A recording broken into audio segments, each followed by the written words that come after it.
રાખડી એટલે માત્ર કાચા દોરાની વાત નથી, પરંતુ ભાઈ બહેનના પ્રેમ, લાગણી અને વર્ષો જૂની યાદો સાથે જોડાયેલું એક ખાસ સંબંધ છે. અમદાવાદના નિકુંજ મઢવી માટે તો રાખડી આ સંબંધની સાથે કળાનો પણ એક સુંદર સંગ્રહ બની ગયો છે. તેમની બહેન તૃપ્તિ 1997થી દર વર્ષે જે રાખડી બાંધે છે અને નિકુંજભાઈએ આ રાખડીઓને વિસર્જન કરવાને બદલે સાચવી રાખવાનું નક્કી કર્યું છે. આજે તેમની પાસે 1997થી 2005 સુધીની લગભગ 28 વર્ષની રાખડીઓનું અનોખું કલેક્શન કરવામાં આવ્યું છે. તો ત્યારે જુઓ અમારો ખાસ અહેવાલ. મારી પાસે મારી બેન તૃપ્તિ નામ છે એમનું, એની 97 ટુ યર ટુ 2025 ત્યાં સુધીની રાખડીનું કલેક્શન છે. કલેક્શન પાછળનું રીઝન થોડું યુનિક છે. ઇમોશનલ તો છે જ, દરેક ભાઈને એની બેન પ્રત્યે લાગણી તો હોય જ, પણ આ તમે જુઓ 97ની રાખડી છે, એમાં મારી પાસે જો કે આટલું જ બચ્યું છે, થોડી ઘણી વસ્તુ તૂટી ગઈ. મેં જ્યારે શરૂ કર્યું 97ની અંદર જ્યારે રાખડી, ત્યારે અમે 3 ભાઈ બહેન, એમાં હું સૌથી મોટો હતો.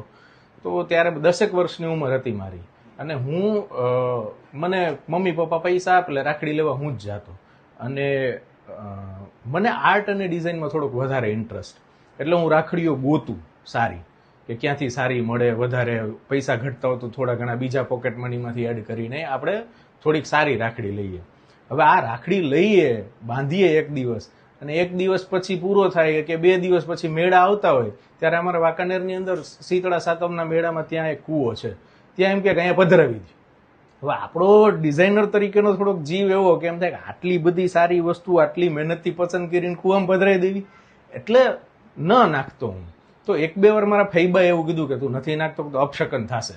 મેં એકવાર હું બી ગયો, પછી મને એમ થયું કે લાવ ને રાખીને જો શું થાય છે, તો કાંઈ થયું નહીં. પછી એ રાખડીઓ મેં 1 by 1 રાખવાની શરૂ કરી. ત્યારે આટલું ઓર્ગેનાઇઝ નહોતું. ત્યારે એક કંપાસ આવતો, તમને યાદ હોય તો લોખંડનો, પેલા એની અંદર આપણે પરિકર ને બધું રાખતા, એની અંદર રાખતો. પછી 3-4 વર્ષ પછી એમ થયું કે હવે આ ડેમેજ થશે વસ્તુ, તો મેં 1 by 1 આ ઓર્ગેનાઇઝ કરવાનું ચાલુ કર્યું. એન્ડ ધ રિઝલ્ટ ઇઝ તમારી સામે છે. 28 વર્ષની 28 છે, 97 ટુ તમે આ અત્યારે ગણો એટલે 28 વર્ષની રાખડીઓ છે આ તમારી સામે. અને ખાસ તો પહેલાના જમાનાની રાખડીની વાત કરીએ, અત્યારના શું ડિફરન્ટ તમને જોવા મળે?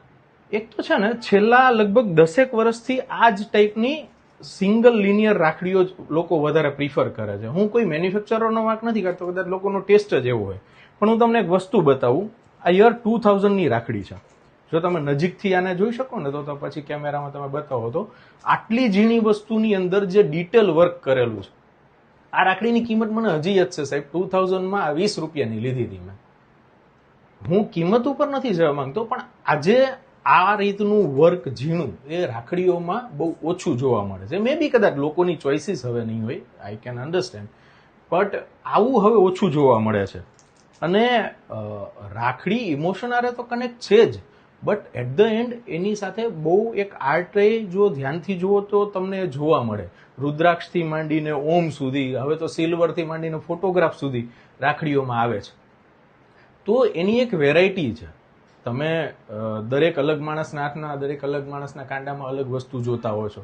બટ હવે ખબર નહીં, મને એવું હતું કે મને બહુ ગમતી, મેં જે શરૂઆતમાં વાત કરી એમ, કે મને રાખડીઓ મેં બહુ શોધી હોય, મહેનત કરીને 10 દુકાન ફરીને, અને આટલી સરસ ડિઝાઇન પછી તમે એમ કહો કે આ પધરાવી દેવી છે, તો મને એમ થયું કે ના, એના કરતાં હું સાચવી રાખું. જે મેં કોઈક સારું કોઈ તમે કામ કરેલું હોય, કોઈ સપોઝ કે તમે કોઈક આર્ટિસ્ટ છો ને તમે કોઈ પેઇન્ટિંગ બનાવો, હવે તમે ભગવાનનું જ પેઇન્ટિંગ બનાવેલું છે, સપોઝ તમે ગણપતિ આવે છે ને તમે ગણપતિ બનાવેલા છે, અને તમે બહુ મહેનતથી બહુ સારા બનાવેલા છે, બરોબર, પછી તમને કોઈ એમ કહે કે નહીં પધરાવી જ દો, તો ક્યારેક તમને એમ થાય કે સરસ છે, પણ હું થોડુંક પધરાવી દઉં કદાચ, પણ થોડુંક રાખી મૂકું. એટલે આ એ જ પોઈન્ટ ઓફ વ્યૂ છે, બીજું કંઈ જ નથી.